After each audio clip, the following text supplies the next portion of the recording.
Colin Tennant, The Fallen Bud. Chapter 7. As far as Michael was concerned, the rental agreement for the house had been settled amicably between himself and Tennant at La Creole on the same day as the sale of the land at Mont-la-Croix.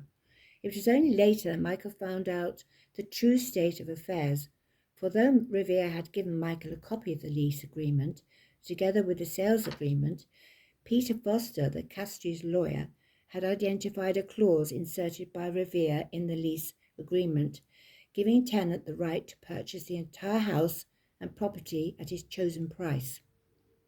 In effect, Tennant, with the assistance of Riviere and possibly of Kent O'Donnell, had stolen Michael's property by manipulating the St. Lucian legal system, thereby also fraudulently depriving the government of fees due in respect to the acquisition of land at Mont-la-Croix. Michael had not agreed to sell his house to Beau Estate, a company registered at St. Lucia and owned by Tennant. However, to prevent the fraudsters from stealing his property, he'd asked Peter Foster to send a letter to Tennant and Riviere challenging the clause inserted in the agreement.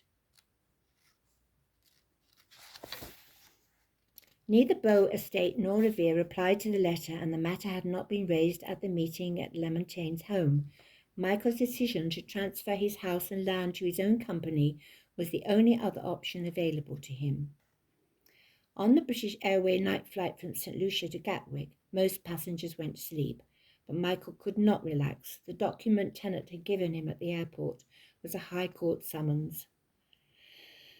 As the plane took off into the evening sky, a satisfied grin spread over Tennant's tanned face. He had achieved his target that day with the help of Riviere, who was well connected with the island's legal establishment.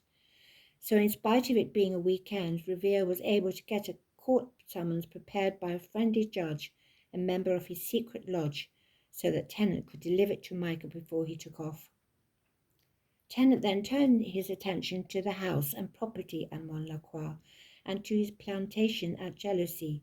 All the same, for a time he continued to live at his house in Soufrière town, amusing himself with the boys who liked to play around in the jetty.